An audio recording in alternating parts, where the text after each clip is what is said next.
بسم اللہ الرحمن الرحیم۔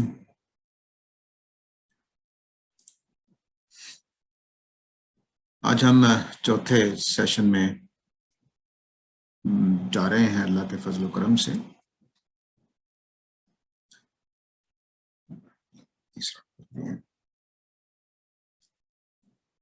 ہم پیچھے جو چیزیں پڑھ چکے ہیں اس میں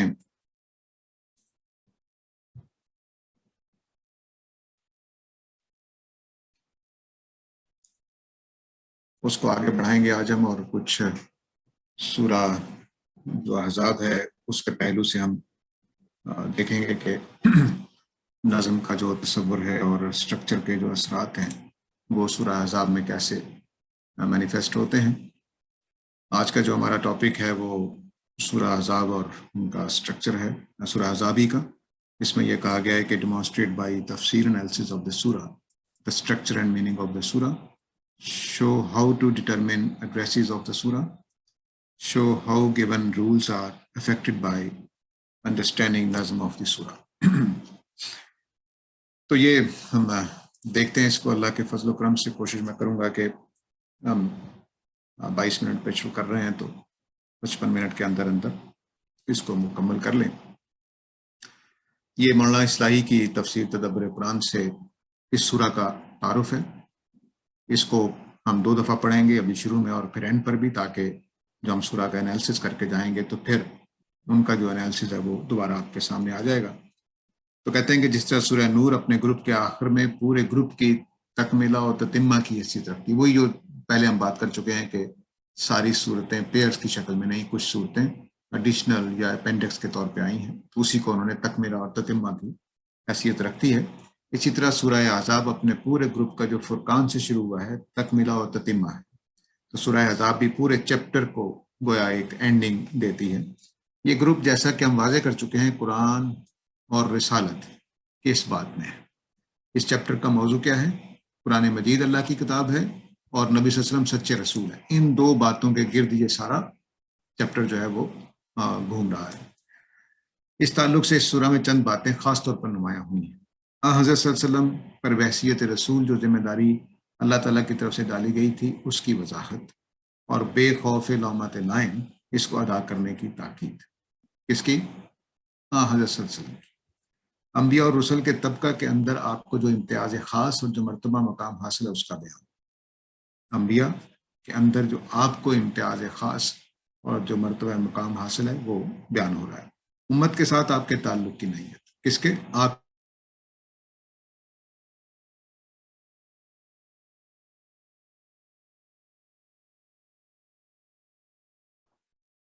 سر آپ کی وائس کٹ گئی ہے، اگر آپ کو پہنچ رہی ہے ہماری آواز۔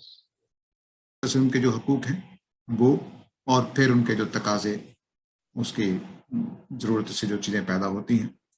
حضور کی ازواج، کس کی؟ حضور کی ازواج، ازواج مطہرات کا درجہ امت کے اندر۔ نبی صلی اللہ علیہ وسلم کے ساتھ ان کے تعلق کی مخصوص نوعیت۔ ٹھیک ہے، مرکز کون ہے پوری سورہ کا؟ نبی کریم صلی اللہ علیہ وسلم، نبی کریم صلی اللہ علیہ وسلم۔ اس عظیم امانت کا حوالہ جو اللہ تعالیٰ کی طرف سے انسان پر ڈالی گئی ہے اور جس کی وضاحت کے لیے اللہ نے اپنی کتاب نازل فرمائی، اس امانت کا حوالہ، اس کو ہم جا کر دیکھیں گے تو اس میں بھی مولانا نے یہاں ذکر نہیں کیا، لیکن یہاں بھی نبی صلی اللہ علیہ وسلم کے حوالے سے ایمان والے اور منافقین زیر بحث آ گئے۔ تو یہ ایک سورہ کا انہوں نے سمجھ لیجئے کہ خلاصہ سا کر دیا ہے چند نکات کی صورت میں۔ اب ہم اس کو آگے چل کر دیکھتے ہیں۔ پہلا جو پیراگراف ہے وہ پہلی آیت سے 3 آیت تک بنتا ہے۔ اس میں نے معنی جو ہیں وہ 2 کلر میں، 3 کلر میں کورسپونڈ کرے گا، یلو کے ساتھ، گرین کے ساتھ۔ ٹھیک ہے، تو نبی کریم صلی اللہ علیہ وسلم تو اس سورہ کا مرکز ہے، تو بے خوف کام جاری رکھنے کا، آپ اتباع کریں جو آپ کو وحی دی گئی ہے، اور کافروں اور منافقوں کی بات پر دھیان نہ دیں، بے خوف کام جاری رکھنے کا اور اللہ پہ توکل کرنے کا حکم دیا گیا ہے۔ تو اے نبی، آغاز یہاں سے ہوتا ہے سورہ کا، اے نبی اللہ سے ڈرتے رہیے اور یہ کام کیجیے اور منافقین اور کافروں کی پرواہ نہ کیجیے۔ تو اتق اللہ اور توکل، یہ گویا آپ کو تلقین ہو گئی، اور کافروں اور ان کی پرواہ نہ کرنے کا معاملہ ہو گیا۔ دوسرا پیراگراف آیت نمبر 4 اور 5 پر مشتمل ہے۔ اس میں پھر اسی طرح سے میں نے کلر کے ساتھ، عربوں کے ہاں ایک رسم تھی کہ وہ اپنے منہ بولے بیٹے کو سگے بیٹے کی طرح سمجھتے تھے اور اس کی بیوی کو اپنی سگی بہو کی طرح سمجھتے تھے، ٹھیک ہے. اس کو اللہ تعالیٰ نے تضاد کو واضح کیا ہے. تو فطرت سے تضاد، عربوں کی بعض رسوم کا عقل و فطرت سے تضاد. اللہ تعالیٰ کہتے ہیں کہ میں نے کسی آدمی کے دل میں دو دل نہیں رکھے. تو وہ ایک آدمی دو دوہری حیثیت کیسے اختیار کر سکتا ہے کہ وہ آپ کا بیٹا نہیں بھی ہے تب بھی بیٹا بھی ہے؟ یہ کیسے ہو سکتا ہے؟ تو اس تضاد کو واضح کیا گیا، ٹھیک ہے. پھر اور وہ عورتیں جن کو تم زہار کر لیتے ہو وہ تمہاری مائیں نہیں ہیں، یہ بھی دوسرا تضاد. تو ایک رسم یہ تھی کہ بیٹے کو آپ نے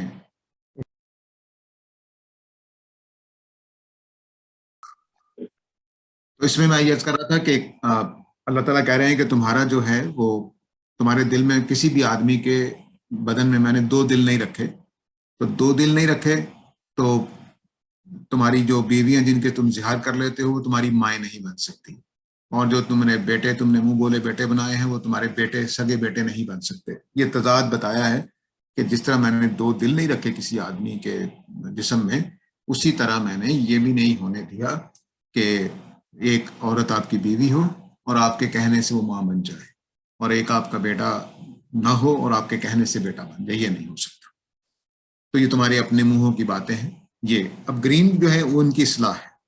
یہ تمہاری باتیں ہیں، اللہ تعالیٰ سچی بات کہتے ہیں، اور تم جو اظہار کرتے ہو وہ تمہاری مائیں نہیں ہیں.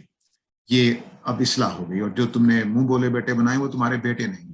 تو یہ اصلاحات ہو گئی کہ وہ جو رسم تھی ان کو توڑ کر نئی رسمیں، ان کا صحیح اصول بتایا جا رہا ہے.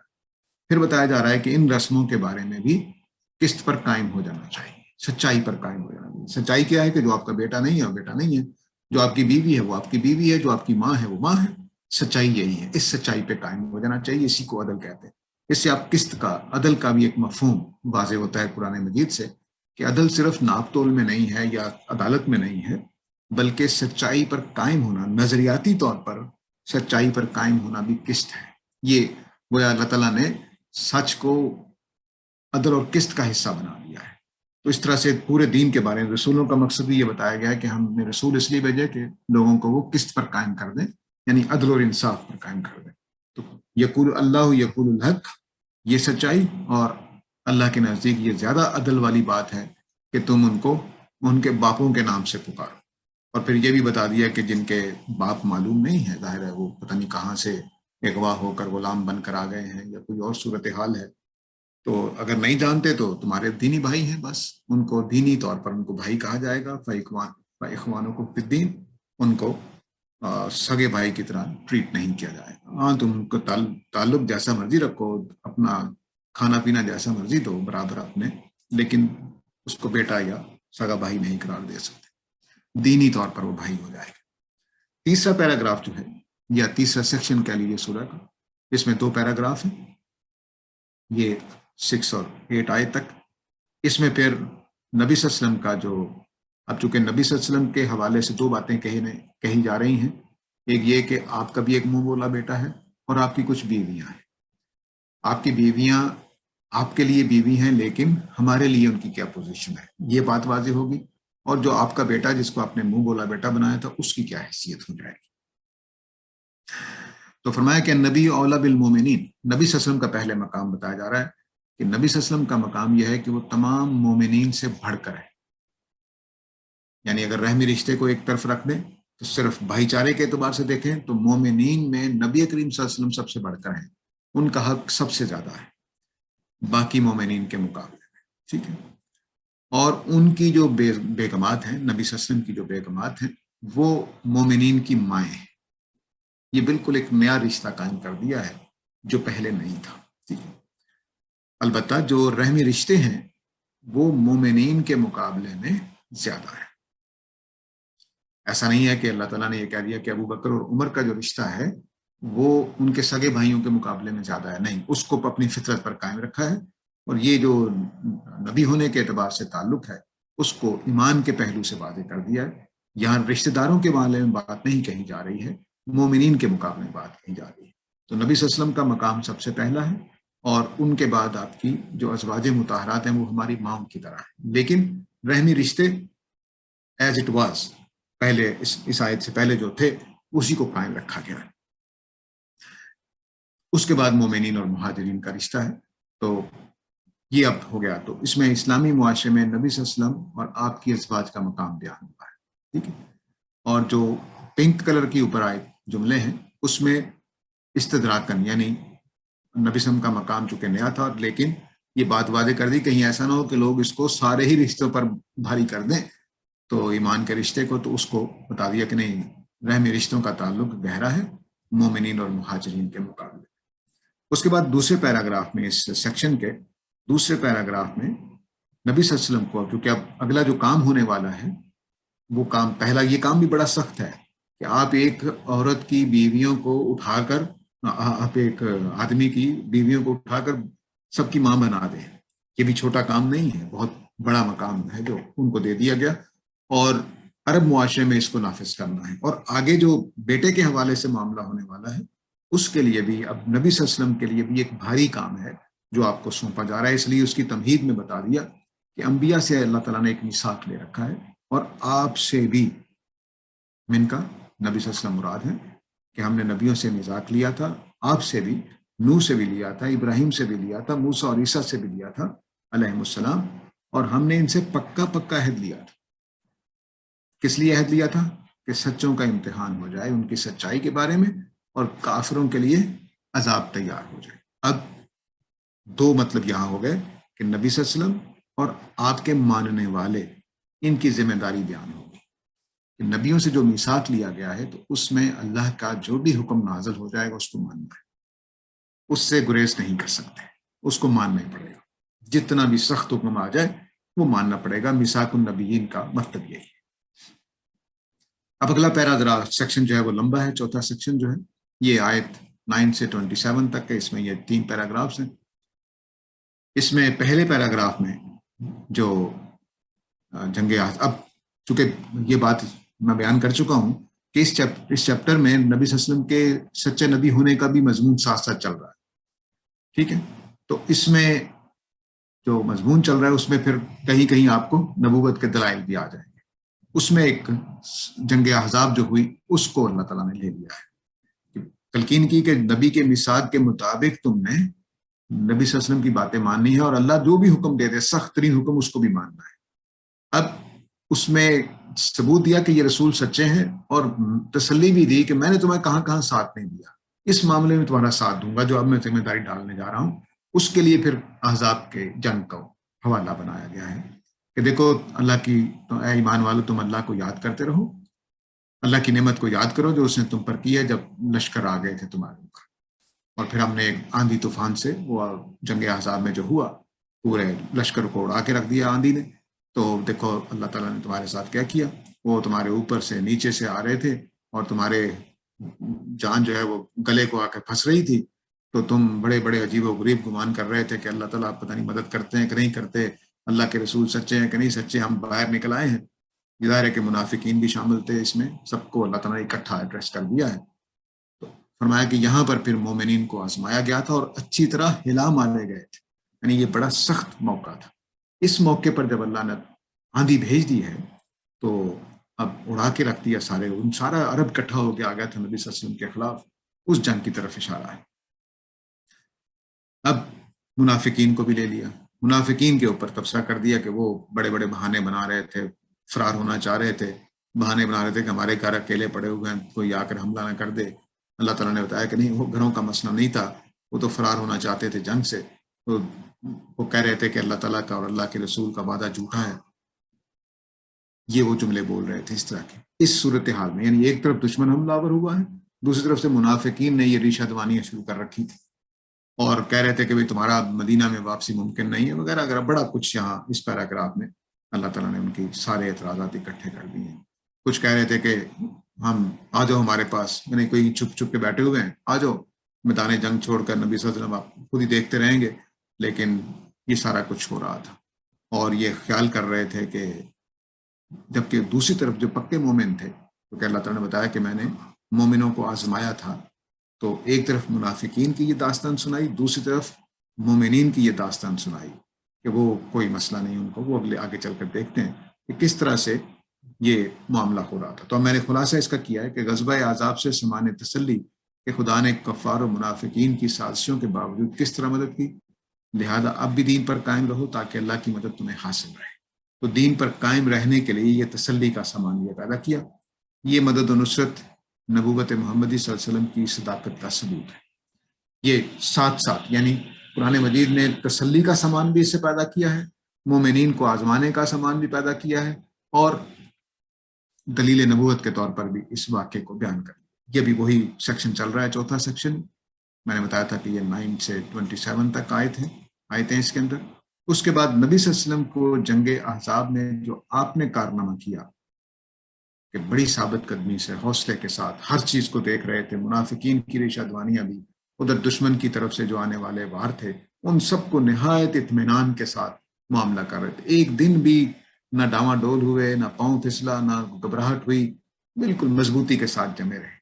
تو نبی صلی اللہ علیہ وسلم کا اس عمل کو صحابہ کے لیے کہا گیا کہ تم بھی ویسے ہی بنو، تمہارے لیے نبی صلی اللہ علیہ وسلم کے اندر اسوہ ہے۔ اسوہ دراصل اس چیز کو کہتے ہیں جس کو سن کر یا پڑھ کر یا دیکھ کر ہمیں حوصلہ ملے۔ تو یہ اس میں نمونے کا معنی ہم نے پیدا کر دیا اردو والوں نے، لیکن اصل معنی یہ ہوتے ہیں کہ کوئی بھی چیز ایسا واقعہ جس سے میرا حوصلہ بڑھے۔ آج کل موٹیویشنل اسپیکر جو ہیں بہت دنیا میں عام ہیں، تو وہ جو کام کرتے ہیں وہی نبی صلی اللہ علیہ وسلم کا کردار یہاں کر رہا تھا کہ لوگوں کو موٹیویٹ کر رہا تھا، ان کا ایمان مضبوط کر رہا تھا، ان کے لیے سامان تسلی بن رہا تھا نبی صلی اللہ علیہ وسلم کا وجود۔ یہ خود دلیل بن گئی آپ کا کردار کہ آپ سچے رسول ہیں۔ تو اب جو مومنین کا ہے، فرمایا کہ جو اللہ کے اور اللہ سے آخرت میں ملنے سے توقع رکھتے ہیں وہ اللہ تعالیٰ کو یاد کرتے ہیں۔ اور جب ان مومنوں نے لشکروں کو دیکھا تو انہوں نے کہا کہ یہ وہی لشکر ہیں جو ہمارے اللہ اور اللہ کے رسول نے وعدہ کیا تھا، اللہ بھی سچے ہیں، رسول بھی سچے ہیں۔ تو اس واقعے نے، ان دشمنوں کے آنے نے ان کے ایمان اور تسلیم میں اضافہ کیا۔ ادھر منافقین کی کیا صورتحال تھی، یہاں یہ ہو گئی۔ اب فرمایا کہ مومنین میں سچے رسول، سچے ساتھی ہیں جنہوں نے اپنے وعدے کو پورا کیا ہے، یہ ہو گیا۔ اب اس کے بعد فرمایا کہ اللہ تعالیٰ نے جو مومنین کو دشمنوں کا نکالا ہے تو وہ واپس پلٹ دیا اللہ تعالیٰ نے، غصے کے ساتھ جا رہے ہیں، اور ہم نے تمہیں اہل کتاب کے ساتھ بھی معاملہ کر دیا کہ جو اہل کتاب تھے ان کو بھی، ان کے اوپر بھی تمہارا روب قائم کر دیا۔ تو اب میں نے خلاصہ جو کیا ہے وہ دیکھیے، جنگ احزاب اور اسوہ رسول، آپ کے مخلص ساتھیوں کی صداقت عمل، یہ رنگوں کے ساتھ کرسپونڈ کر کے نبی صلی اللہ علیہ وسلم کی رسالت سے سامان حوصلہ کی فراہمی، آپ کے کردار کی پختگی، دلیل صداقت نبوت، اور نتائج جنگ اور خدا کی نصرت کی نوعیت۔ یہ گرین رنگ میں جنگ کے نتائج کیا نکلے، کافر واپس چلے گئے آندھی طوفان کے بعد، اور اس کے بعد اہل کتاب کا معاملہ ہوا۔ اہل کتاب یعنی خیبر پر حملہ ہوا، جنگ خیبر جس کو کہتے ہیں، اور اس کے نتیجے میں وہ کچھ بھی نہیں کر سکے۔ فیصلہ کر دیا، کتنا بڑا فیصلہ کیا کہ قابل جنگ مردوں کو مار دیا جائے اور باقی لوگوں کو قیدی بنا دیا جائے، اس کے آگے کچھ نہیں کر سکے۔ یہ حضرت معاذ نے فیصلہ کیا اور کوئی انکار ہی نہیں کر سکے۔ یہود کے اندر اتنی بھی پسلی نہیں تھی اس وقت، اس کو اللہ تعالیٰ نے بیان کیا روب کے ساتھ کہ ان کے دلوں میں روب ڈال دیا تھا۔ اس کو بھی اللہ تعالیٰ نے فرمایا کہ یہ ایک نو کا غلبہ ہے کہ تمہیں خیبر کی سرزمین مل گئی ہے، اور یہ بھی صداقت نبوت ہے کیونکہ وہ پیشین گوئیاں پوری ہو رہی ہیں۔ جو یہ رنگ ہے، مزید پیشین گوئیاں بھی کر دی کہ کچھ اور علاقے بھی تمہیں ملنے ہیں، مکہ کی طرف اشارہ وغیرہ وغیرہ۔ اب اس جنگ پر بھی تبصرہ مکمل ہوا جو جنگ احزاب کا معاملہ تھا۔ اب جو بات چلی تھی رشتہ داری کی بنیاد پر نبی صلی اللہ علیہ وسلم کا مقام، آپ کے ازواج کا مقام، اور یہ بتایا گیا کہ آپ نے جو 2 رسمیں ہیں یہاں پر زہار کی اور بچوں کو سگا بیٹا ماننے کی، منہ بولے بیٹوں کو، اس کی اصلاح پیش نظر ہے۔ اس کا حوصلہ بڑھانے کے لیے میثاق النبیین کا حوالہ دیا، اور جنگ احزاب سے اللہ تعالیٰ کی نصرت کا حوالہ دے کر مسلمانوں کا حوصلہ بڑھایا۔ اس کے بعد آگے جو ہے نبی کریم ساتھ رہنے کے لیے ازواج کا فیصلے کا کیا، کیونکہ کچھ ایسا حکم آنے والا تھا کہ اب نبی صلی اللہ علیہ وسلم کی بیگمات کے بارے میں خاص قانون اترنے والا تھا۔ ان کو کہا گیا کہ اب آپ بھی غور کر لیں، یہ سورہ اتر گئی ہے، اس سورہ میں جو آپ کے قوانین دیے گئے ہیں، نبی صلی اللہ علیہ وسلم کے جو حق آپ کو دیا گیا ہے، اس کے ساتھ آپ رہنا چاہتی ہیں تو نبی صلی اللہ علیہ وسلم کے ساتھ رہیے، وگرنہ آپ آزادی حاصل کر سکتی ہیں۔ وہ قانون یہ تھا کہ اب یہ مائیں ہیں، ان کے ساتھ کوئی شادی نہیں کرے۔ عربوں کے لیے کسی خاتون کا اپنے میاں کے مرنے کے بعد بغیر شادی کے رہنا ناممکنات میں سے ہے، بلکہ یعنی ہمارے ہاں تو 20-20, 25, 30 سال بیوگی کے گزار جاتی ہیں خواتین، 50-50 سال بھی. عربوں کے ہاں اس کا امکان نہیں ہوتا، اس لیے کہہ دیا گیا کہ اب اگر تم نے کرنا ہے فیصلہ تو کر لیجیے. اگر شادیاں کرنی ہیں بعد میں نبی صلی اللہ علیہ وسلم کے، یا کوئی حقوق آپ کا کم کیے جا رہے ہیں، ان حقوق کو لینا ہے، اس لیے سزائیں بھی ڈبل کی جا رہی ہیں اور ثواب بھی ڈبل کیا جا رہا ہے. اس سارے قانون کو دیکھتے ہوئے آپ اپنے لیے فیصلہ کر لیں کہ نبی صلی اللہ علیہ وسلم کے ساتھ رہنا ہے کہ نہیں رہنا. جو ساتھ رہیں گی ان کی اہمیت اور ذمہ داری بیان کر دی ہے، اور مومنین کے بعد ازواج مطہرات کا مقام بیان کر دیا ہے، ان کے حقوق و فرائض بیان کر دیے ہیں، اور عمومی قاعدے کا بھی بیان کر دیا ہے. اس کلر میں نے کلرز یہاں بھی کورسپونڈ کر رہے ہیں. تو ازواج کے لیے فیصلے کا اختیار ان آیتوں میں دے دیا گیا ہے کہ تم چاہتی ہو تو دنیا چاہتی ہو تو ٹھیک ہے، تم آؤ، ہم تمہیں اچھے طریقے سے دے لا کے فارغ کر دیں گے، اور اگر تم اللہ اور رسول کو چاہتی ہو تو پھر تمہارے لیے کچھ آگے مسائل ہیں، لیکن تمہیں اجر عظیم ملے گا جو ایسا کریں گے. وہ حقوق کیا ہے کہ سزا ڈبل ہو جائے گی. اگر فحاشی کا ارتکاب کریں گی تو دگنا عذاب دیا جائے گا. یعنی اگر عام آدمی کو 100 کوڑے مارے جاتے ہیں تو تمہیں 200 مارے جائیں گے. سخت کر دی سزا.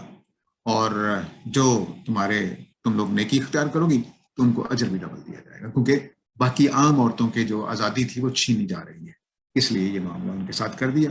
پھر ان کا مقام بتایا گیا کہ تم بلند مقام ہو. یہ یلو کلر کے ساتھ کورسپونڈ کر رہا ہے کہ تم عام عورتوں کی طرح نہیں ہو، تو اس لیے تم زندگی گزارتے ہوئے بھی ذرا مزید احتیاطیں کرو گی. مثلاً یہ کہ تم اپنی آواز کو اس میں لوچ پیدا نہیں کرو گی کہ جس کو دیکھ کر کسی کے دل میں طمع پیدا ہو، بلکہ کرخت آواز کے ساتھ یا ایسی آواز کے ساتھ جس میں کوئی لگاوٹ قسم کی کوئی شائبہ تک نہ ہو، وہ تم اختیار کرو. گھروں میں رہ کر تمہاری کیا ذمہ داریاں ہیں. تبرج جاہلیت اختیار نہیں کرو گے کہ بند سمر کے بڑے خوبصورت بادشاہوں کی بیگمات جیسے کپڑے پہن کر باہر جاؤ گی، ایسا نہیں کرو گی. تم نماز قائم کرو گی، اور جو گھر میں چیزیں پڑھی جا رہی ہیں قرآن و سنت اور حکمت کی، وہ اس کو پڑھتی رہیں گی. تو یہ اللہ تعالیٰ اس لیے کرنا چاہتے ہیں کہ تمہارے اوپر جو تہمتیں لگنے کا معاملہ ہے، جس کو آگے بھی اللہ تعالیٰ ڈسکس کریں گے، اس سے میں تمہیں پاک کرنا چاہتا ہوں. ٹھیک ہو گیا جی. اس کے بعد یہ بات کہنے کے بعد اصولی طور پر جو عمومی حکم ہے اس کو بھی بیان کر دیا کہ مسلمان مردوں اور عورتوں، مسلمان مردوں اور عورتوں کے کیا کیا اوصاف ہونے چاہیے، وہ بیان کر دیے. ایک مسلمان ہونے کا، مسلمان دونوں کے لیے سیغے استعمال ہو رہے ہیں مذکر مؤنث کے. میں ٹائم بچانے کے لیے ایک ایک پڑھ رہا ہوں. چلیے مومنات پڑھ لیتے ہیں. دوسرا مومن ہونا، تیسرا قانتات ہونا، فرما بردار ہونا، چوتھا صادقات ہونا یعنی سچائی پر قائم ہونا، پانچواں صابرات ہونا یعنی ثابت قدم ہونا، چھٹا خاشیات ہونا، ساتواں اللہ کی راہ میں خرچ کرنے والا ہونا، روزہ رکھنے والا ہونا، حافظین فروجہم حافظات، شرم گاہوں کی حفاظت کرنے والا ہونا، اللہ کا ذکر کرنے والا ہونا. یہ 10 صفات عمومی طور پر بیان کر دیں کہ یہ تو سب مردوں اور عورتوں میں ہونے چاہیے، تمہیں بھی ایسا ہی بننا ہے. لیکن مزید تمہارے لیے اس کا اجر ڈبل ہو جائے گا، کیونکہ تم پر کچھ مزید پابندیاں اور ذمہ داریاں ڈال دی گئی ہیں. تب نبی صلی اللہ علیہ وسلم کی ازواج کے بارے میں واضح قانون دے دیا کہ ان کا مقام کیا ہے اور ان کی ذمہ داریاں کیا ہیں. اب مومنین کے لیے جو رسمیں توڑنی تھی، نبی صلی اللہ علیہ وسلم کے گھر میں کوئی زہار کا واقعہ نہیں تھا، اس لیے اس کا قانون صرف دے دیا گیا. لیکن آپ کے گھر میں حضرت زید بن حارثہ جو تھے، وہ آپ نے دور نبوت سے پہلے آپ نے ان کو بیٹا قرار دیا تھا. مکہ میں کھڑے ہو کر سب کے سامنے کہا تھا کہ یہ زید بن محمد ہیں، میرے بیٹے ہیں، جو بیٹوں کے حقوق ہوتے ہیں وہ ان کو حاصل ہوں گے. اس پہلو سے اب یہاں اس رسم کو توڑنے کے لیے جو منہ بولے بیٹے کو سگے بیٹے کی طرح ٹریٹ کرنا ہے، تو اب آپ کی شادی حضرت زید کی بیگم سے کروائی جا رہی ہے، جو نبی صلی اللہ علیہ وسلم کی پھوپھی زاد بہن ہے، کزن ہے آپ کی، اور آپ ہی کے کہنے پر حضرت زید سے شادی ہوئی تھی. حضرت زید غلام تھے لیکن نبی صلی اللہ علیہ وسلم کے منہ بولے بیٹے تھے. باوجود اس کے کہ وہ ویسے تو منہ بولے بیٹے کو سگے بیٹے کی طرح ٹریٹ کرتے تھے، لیکن غلاموں کو غلام ہی سمجھتے تھے. تو حضرت زینب کی شادی کامیاب شادی نہیں تھی ان کے ساتھ. وہ ڈرتے تھے ان کے مقام مرتبے سے، اور وہ گھبراتی تھیں کہ کہیں میں گناہ گاری کے راستے پر نہ چلی جاؤں. تو وہ دونوں شادی کو نبھا بھی رہے تھے لیکن نبھتی نہیں رہی تھی. اس صورتحال میں یہ نیا حکم آ گیا کہ نبی صلی اللہ علیہ وسلم جو ہیں حضرت زید اپنی بیوی کو طلاق دیں گے. عرصے سے ان کا کوئی تعلق نہیں تھا ان کے ساتھ، دونوں ایک دوسرے کی عزت احترام کر رہے تھے، نکاح قائم رکھا ہوا تھا، لیکن میاں بیوی کی طرح نہیں رہ رہے تھے. اور اس صورت میں کہا گیا کہ اب آپ حضرت زید طلاق دیں گے اور نبی صلی اللہ علیہ وسلم سے ان کی شادی ہوگی. یہ جو قانون دینا تھا، اس میں عربوں کی وہ جو کلچرل غیرت ہوتی ہے وہ ابھرنے کا ڈر تھا. خود صحابہ کے اندر بھی اسی شدت کے ساتھ احساس تھا، خود نبی صلی اللہ علیہ وسلم کے یہاں اسی شدت کے ساتھ احساس تھا، اور منافقین اور کافروں نے تو مذاق اڑانا ہی اڑانا تھا. اس ساری صورتحال میں بیٹھ کر یہ بات کہی جا رہی. فرمایا کہ کسی مومن اور کسی مومنہ کے لیے جب اللہ اور اس کے رسول فیصلہ کر دیں تو اس کے لیے کوئی اختیار باقی نہیں رہتا. یہ شریعت کی بات نہیں ہو رہی، یہ کسی کے بارے میں فیصلہ کر دینے کی بات ہے. یہ اللہ اور اللہ کے رسول جب کسی کے بارے میں فیصلہ کر دیں کہ آپ نے یہ کام کرنا ہے تو ان کا اختیار ختم ہو جاتا ہے. یہ وہی بات ہے جو پیچھے شروع میں کی تھی کہ نبی صلی اللہ علیہ وسلم باقی مومنین کے مقابلے میں اولا ہیں، ان کی بات لازماً مانی جائے گی. تو جس نے اللہ اور اللہ کے رسول کی نافرمانی کی تو وہ گمراہ ہوا. اب جو گرین میں ہے یہ اب وہ معاملہ ہے جس میں شادی کا مسئلہ ہوا ہے کہ نبی صلی اللہ علیہ وسلم حضرت زید کو کہہ رہے تھے کہ طلاق نہ دو، اور اللہ تعالیٰ نے پروگرام بنا رکھا تھا کہ وہ طلاق دیں گے تو شادی کر دی جائے گی. اس لیے پھر اللہ نے کہا کہ آپ لوگوں سے نہیں ڈریے، یہ معاملہ کرنے دیجیے، اور اللہ ہی حق رکھتا ہے کہ اللہ سے ڈرا جائے. تو جب زید نے ان سے کوئی معاملہ منقطع کر لیا ہے تو ہم نے آپ کو ان کے ساتھ بیعت دیا حضرت زینب کے ساتھ. حضرت زید ان صحابہ میں سے ہیں جن کا نام قرآن مجید میں آیا ہے. یہ ظاہر ہے کہ خود ایک بڑی برکت کی چیز ہے. وہ پتہ نہیں ان آیتوں کو پڑھ کر کتنا روتے ہوں گے، یہ اللہ ہی بہتر جانتا ہے. اس کے بعد فرمایا کہ قانون دے دیا کہ جو منہ بولے بیٹے ہیں ان کی ازواج کے بارے میں کوئی پابندی نہیں ہے اس کے منہ بولے باپ کے اوپر جب وہ ان کے ساتھ تعلق منقطع کر لیں. یعنی طلاق دینے کے بعد منہ بولے بیٹے کی بیوی سے منہ بولا باپ شادی کر سکتا ہے. یہ قانون دے. اب یہ قانون ظاہر ہے کہ عربوں کے پورے اس کلچر میں ناقابل قبول چیز ہے. اب نبی صلی اللہ علیہ وسلم کے لیے یہ ظاہر ہے کہ اتنا ہی تکلیف دہ ہے جتنا باقی لوگوں کے لیے ہے. تو اس لیے نبی صلی اللہ علیہ وسلم کے بارے میں کہا کہ آپ کا اس بات میں کوئی حرج نہیں ہونا چاہیے جو اللہ تعالیٰ آپ پہ فرض کر دے. نبیوں کے بارے میں اللہ تعالیٰ کی سنت یہی چلی آ رہی، آپ کو یہ ماننا ہے، اور یہ اللہ تعالیٰ کا لکھا ہوا طے شدہ عمل ہے جس پہ آپ نے کرنا ہی کرنا ہے. اور ان جو اللہ تعالیٰ کا پیغام پہنچانے کے لیے ہوتے ہیں وہ اللہ ہی سے ڈرتے ہیں، لوگوں سے نہیں ڈرتے. یہ بالکل دو ٹوک لفظوں میں نبی صلی اللہ علیہ وسلم کو بھی پابند کر دیا کہ اب آپ کے پاس کوئی اختیار نہیں ہے کہ آپ اس شادی سے انکار کریں. اب اسی قانون کا کوئی منہ بولا بیٹا نہیں ہے، اسی قانون کو دوسرے لفظوں میں پازیٹیو لفظوں میں دہرا دیا کہ محمد صلی اللہ علیہ وسلم کسی آدمی کے تم میں سے باپ نہیں ہے. آپ بچوں کے باپ تو تھے کیونکہ آپ کے بچے تھے، لیکن بچپن ہی میں فوت ہو گئے. رجال کی عمر میں آپ کا کوئی بیٹا نہیں پہنچا. اس لیے جملہ یہ بولا گیا کہ محمد صلی اللہ علیہ وسلم کسی آدمی کے باپ نہیں ہے تم میں سے. ہاں بس وہ صرف اللہ کے رسول ہیں اور خاتم النبیین ہیں. اس سے ختم نبوت کا بھی بیان ہو گیا اور نبی صلی اللہ علیہ وسلم کی اتھارٹی بھی بیان ہو گئی کہ اب آپ کے بعد دین کا کیا معاملہ ہونے والا ہے. تو اب جو اوپر کے احکام ہیں ان کو میں نے خلاصہ اس طرح سے کیا. اللہ اور رسول کے فیصلے اور حکم کی قوت کیا ہے، اتھارٹی کیا ہے، اس کو بیان کیا گیا ہے. حضرت زید اور حضرت زینب کے قضیہ کو، نبی صلی اللہ علیہ وسلم کی شادی کا فیصلہ، اطاعت الہی اور ایک رسم کی اصلاح اس میں ہو گئی ہے. کلر اسی طرح سے کورسپونڈ کر رہے ہیں. نبی صلی اللہ علیہ وسلم کے لیے اللہ کے حکم کی قوت، خود نبی صلی اللہ علیہ وسلم کے لیے اس حکم کی کیا شان ہے وہ بیان ہو گئی ہے. آپ کی نبوت کا معاملہ کیا ہے کہ آپ ایک صرف نبی نہیں ہیں بلکہ نبی اور رسول ہیں. یہ دونوں چیزیں نوٹ ہو گئی ہیں اور ختم نبوت بھی آپ تک ہو گئی. یہ اس لیے تاکہ ختم نبوت معلوم اور معروف چیز تھی نبی صلی اللہ علیہ وسلم کے زمانے تک، لیکن اس کو لفظوں میں یہاں سرسری طور پر بیان کر دیا گیا ہے تاکہ وہ ڈاکومنٹ بھی ہو جائے، کیونکہ سب کو پتا تھا، نبی صلی اللہ علیہ وسلم نے بتا رکھا تھا، پرانی امتوں سے ہی بات چلی آ رہی تھی کہ آخری نبی نے آنا ہے. اس کے بعد ہمارا 5واں جو ہے وہ سیکشن ہے. اس میں 41 سے 48 آیت تک ہیں، 2 پیراگراف ہیں. اس میں یہ کہا گیا ہے کہ مومنین کو اب ظاہر ہے کہ اتنا بڑا فیصلہ ہو گیا ہے اور اتنے بڑے فیصلے پر قائم رہنے کے لیے اللہ کے سہارے کے سوا کوئی راستہ نہیں تھا. لگتا ہے کہ ہر طرف سے مگوئیاں ہو رہی ہوں گی ہر طرف باتیں بن رہی ہوں گی، اکابر صحابہ کے دل میں بھی خیالات پیدا ہو رہے ہوں گے کہ یہ کیسے ہو سکتا ہے کہ آدمی اپنی بہو کے ساتھ شادی کر لے، یہ ہو رہا ہوگا۔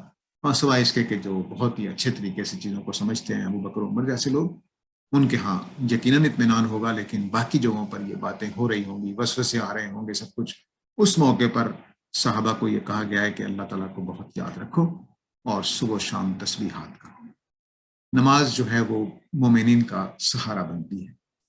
اس کے بعد فرمایا کہ تم اگر اس پر ثابت قدم رہتے ہو تو تم میرے بندے ہو، میں تمہارے اوپر اپنی طرف سے درود بھیجتا رہتا ہوں، رحمت دیتا رہتا ہوں، اور تمہیں ظلمات سے نکالنا چاہتا ہوں، اور اللہ تعالیٰ مومنین کے ساتھ بڑا رحمان ہے۔ یہ نہ گھبراؤ کہ میں تمہیں اکیلا چھوڑ دوں گا، تم میری بات مان رہے ہو، اس مشکل میں سے گزر رہے ہو، تو میں بھی اتنا ہی مہربان ہوں، اور دنیا میں بھی تمہارے اوپر مہربانی کروں گا، ظلمات سے نکالوں گا، اور قیامت والے دن جب تم میرے پاس آؤ گے تو تمہیں میں سلام کہتے ہوئے استقبال کروں گا، اور تمہارے لیے بہت ہی بڑا اجر کریم تیار کر رکھا۔ یہ اس سے بڑی تسلی اتنے مشکل حالات میں میرا نہیں خیال کہ کوئی ہو سکتی ہے۔ لفظ لفظ محبت سے بھرا ہوا ہے، اور یہ وہی الفاظ ہیں جو نبی صلی اللہ علیہ وسلم کے لیے استعمال ہوئے ہیں کہ اللہ اور اللہ کے فرشتے جو ہیں یصلون علی النبی، بالکل وہی الفاظ استعمال کر دیے ہیں، والذی یصلی علیکم، اللہ تعالیٰ تمہارے اوپر درود بھیج رہا ہے، رحمت بھیج رہا ہے، اور اس کے فرشتے بھی بالکل وہی الفاظ ہیں۔ ٹھیک ہے، تو اس طرح سے یہ اس سے بڑی تسلی کا سامان کوئی ہے، کیونکہ معاملہ اس میں کوئی شبہ نہیں ہے کہ کافی مشکل تھا۔ کلچرل چیزیں جو ہیں ایسی ہوتی ہیں کہ مثلا ہمارے ہندوستان پاکستان میں چچی سے شادی کر لینا ناممکنات میں سے ہے، اگر کوئی کر لے تو مصیبت پڑ جائے گی، حالانکہ رشتے کے اعتبار سے کوئی مسئلہ نہیں ہے، لیکن ہمارے یہاں نہیں ہوتی، بس ہونی بھی نہیں چاہیے، کوئی مسئلہ نہیں ہے، وہ کوئی ہم کوئی اس طرح سے حرام کیسے کہتے ہیں۔ تو یہ کلچرل چیزیں جو ہوتی ہیں وہ بہت ہی گہری ہوتی ہیں، اس کے خاص طور سے جو تہذیبیں بہت اپنے تہذیب کو باقی رکھنا چاہتی ہوتی ہیں، ان کے ہاں یہ چیزیں بہت سنگین صورت اختیار کر جاتی ہیں۔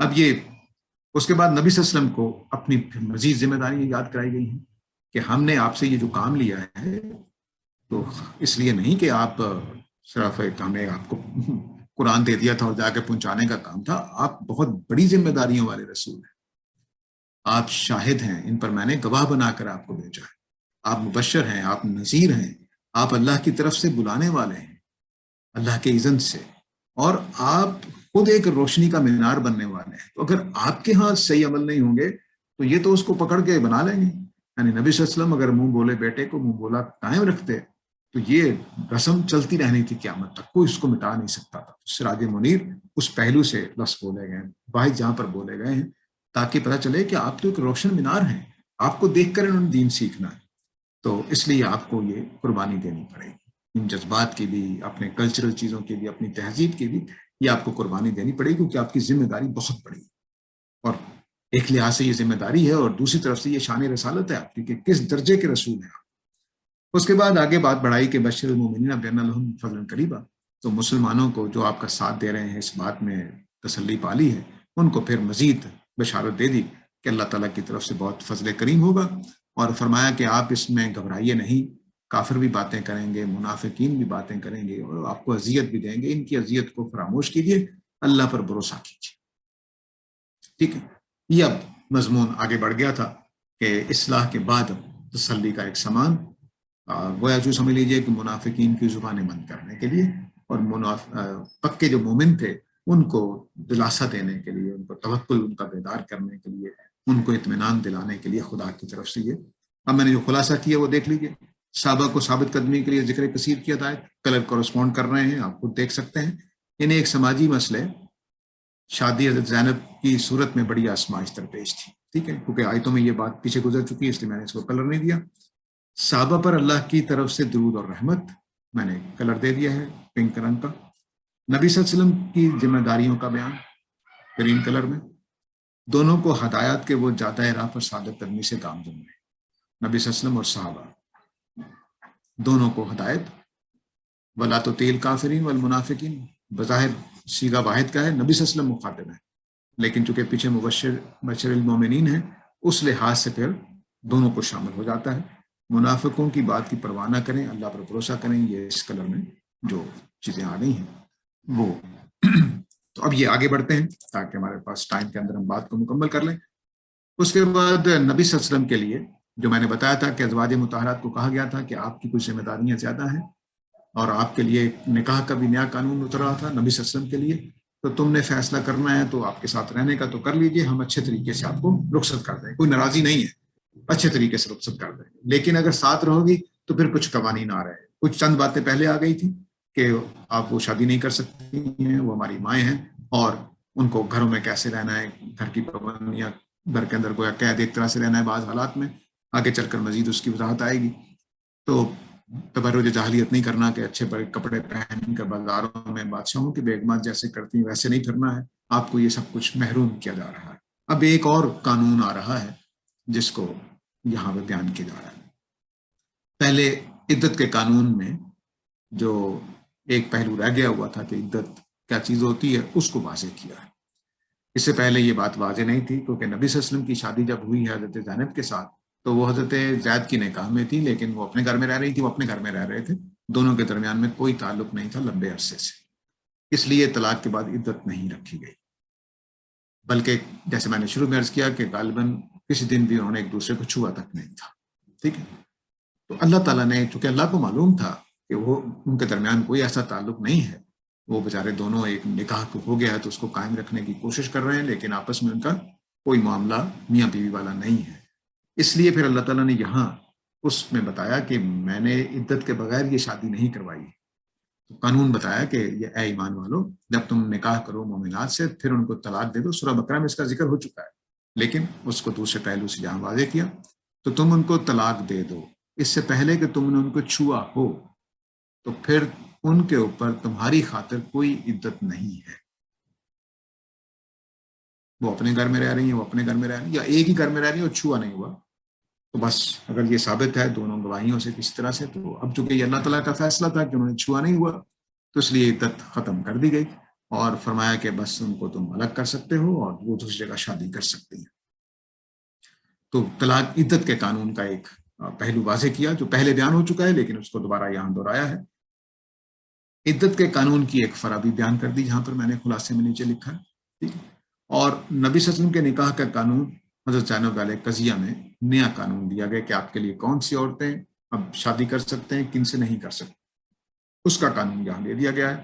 یہ چونکہ ہر آیت میں ایک بات ہے تو صرف میں یہ کہ حضرت زینب کے حوالے سے کہا گیا ہے کہ بنات امک تمہاری پھوپھیوں کی بیٹیاں، پھوپھا کیا ہوتا ہے ماموں یا اللہ معاف کر چچا، اور پھوپھی کی بیٹیاں ان سے شادی کر سکتے ہو، خالہ کی بیٹیاں، ماموں کی بیٹیاں اور خالہ کی بیٹیاں، تو یہاں جو کہتے تھے زینب پھوپھی کی بیٹی ہیں تو چچا کی بیٹیاں، پھوپھی کی بیٹیاں، خالہ کی ماموں کی بیٹیاں اور خالہ کی بیٹیاں، ان کے ساتھ آپ شادی کر سکتے ہیں، لیکن شرط یہ ہے کہ جنہوں نے آپ کے ساتھ ہجرت کی ہے، اور کسی بھی مومن عورت سے شادی کر سکتے ہیں جو اپنے آپ کو پیش کر دے کہ وہ آپ سے شادی کرنا چاہتی ہے وغیرہ وغیرہ۔ تو یہاں جو مضمون چل رہا ہے اس میں نبی صلی اللہ علیہ وسلم کے لیے کچھ شادیاں ناجائز کر دی گئیں کہ اب آپ وہ شادیاں نہیں کر سکتے، اپنے رشتہ داروں میں سے صرف ان سے کر سکتے ہیں جو ہجرت کر کے آئی ہیں، باقیوں کے ساتھ نہیں۔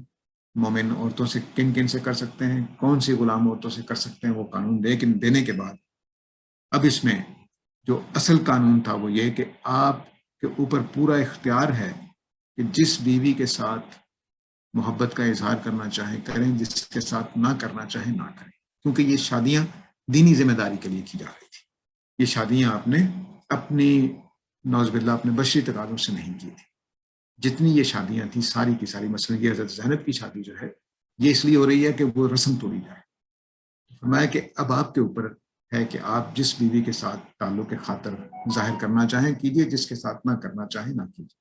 بیویوں کو اجازت دے دی ہے کہ وہ اس قانون کے بعد رہنا چاہتی ہیں تو رہ لیں، نہیں رہنا چاہتی تو نہ رہیں، تو یہ قانون کی سختی تھی، اس میں آپ کو پابندی لگا دی گئی کہ آپ ان کو طلاق دے کر دوسری جگہ شادی نہیں کر سکتے، تو دونوں طرف پابندیاں لگ گئی ہیں۔ 9th سیکشن جو ہے اس میں یہ 2-3-4 پیراگراف ہیں، یہ 53 سے 62 تک جائے گا، ٹھیک ہے۔ اس میں جو قانون ہے نبی صلی اللہ علیہ وسلم کے گھر کے بارے میں کچھ سکینڈلائز کرنے کی کوشش ہو رہی ہے، آپ کی ازواج کو تنگ کیا جا رہا ہے، اس پہلو سے قانون دیا جا رہا ہے۔ اس قانون کو میں مختصر طور پہ یہاں اتنا ہی کہہ کے آگے بڑھتا ہوں کیونکہ ہم آگے اس کو تفصیل سے پڑھنے والے ہیں. اور یہ ان کو پابندی لگا دی گئی ہے بیگمات پر کہ وہ کس طرح سے باہر نکلیں گی. وہ اپنے اوپر چادریں اوڑھ لیں گی اور گھونگھٹ سا نکال کر باہر جائیں گی, اور منافقین کے اس اذیت کے دینے کے عمل کو اللہ تعالیٰ نے مذمت کی اس کی. تو گران نبوی کو سکینڈلائز کیا جا رہا تھا. گرین رنگ میں آپ دیکھ سکتے ہیں. اس مقصد سے ازواج مطہرات کو احتیاطی تدابیر دی, اس یلو کلر میں آپ دیکھ سکتے ہیں. اور شرمگیزوں کو ہدایت پنک کلر میں آپ دیکھ سکتے ہیں, ٹھیک ہے. اور تنبیہات اس کلر میں آپ جتنی باتیں ہیں وہ منافقین اور شرمگیزوں کو دھمکیاں ہیں اور ڈانٹ پلائی گئی ہے اور ان کو سخت انجام سے باخبر کیا گیا. اس کے بعد 8واں جو سیکشن ہے, 10واں ہونا چاہیے, نمبرنگ غلط کر دی. اس میں یہ ہے کہ نبی صلی اللہ علیہ وسلم کے حوالے سے یہ خاتمہ ہے سورہ کا. اس میں قیامت کے بارے میں بات سوال سے ایک اٹھا دی گئی ہے, کیونکہ قیامت کے حوالے سے اور نبی صلی اللہ علیہ وسلم کے تعلق کے حوالے سے قیامت کا ذکر ہونا تھا.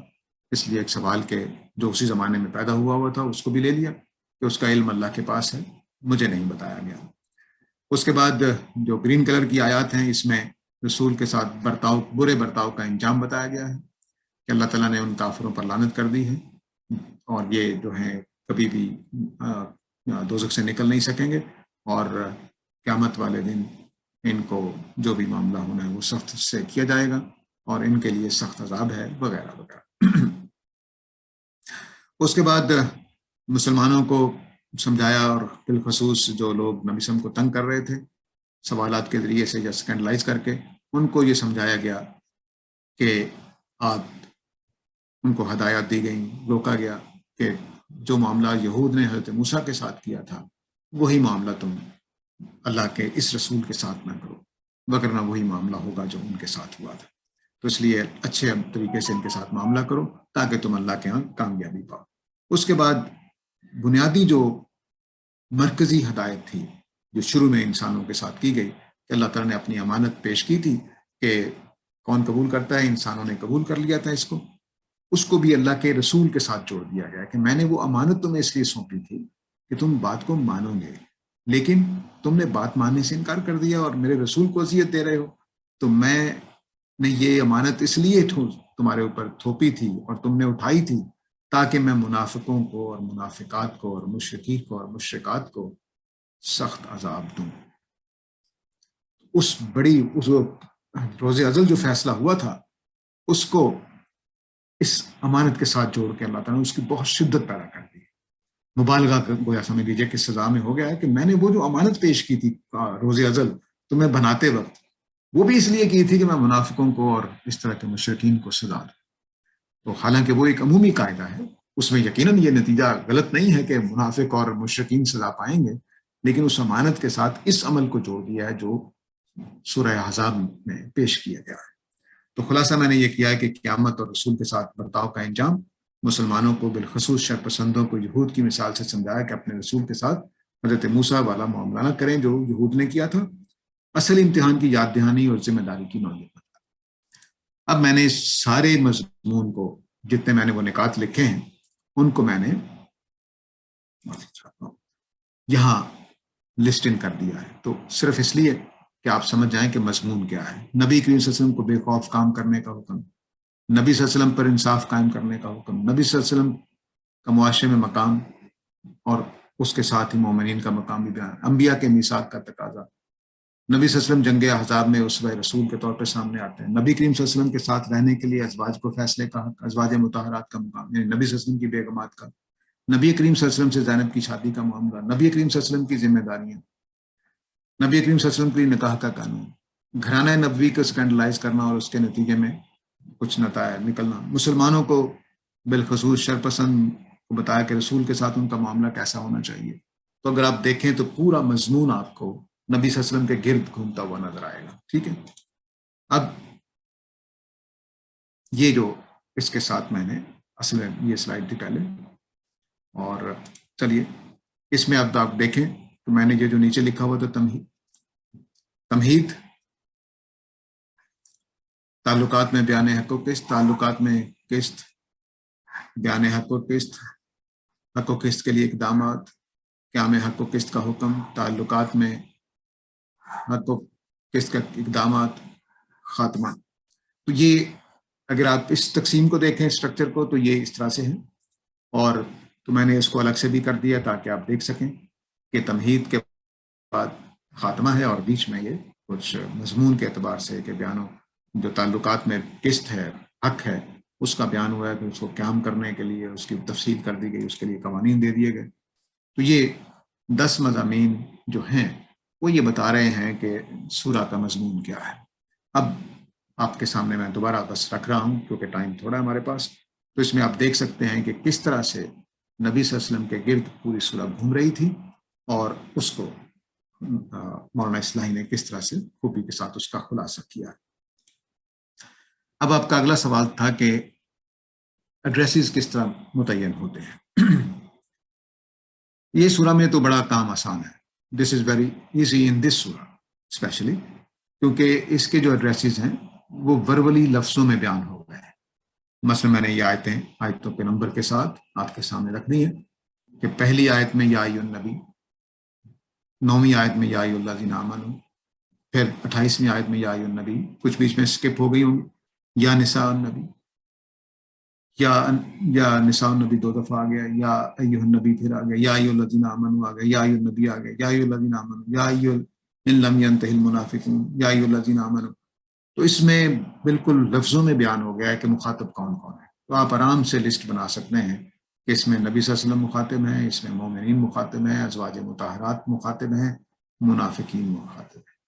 ٹھیک ہے.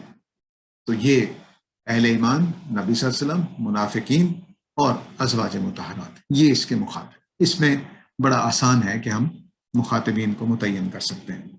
لیکن چونکہ یہ سوال اپنی جگہ ہے تو اس لیے میں جہاں پر ایڈریسز جو ہیں وہ لفظوں میں بیان نہیں ہو رہے ہوتے ہیں تو پھر ہم اس سورہ کے اندر سے کچھ انڈیکیٹرز کو تلاش کرتے ہیں کہ یہ کس کی بات ہو رہی.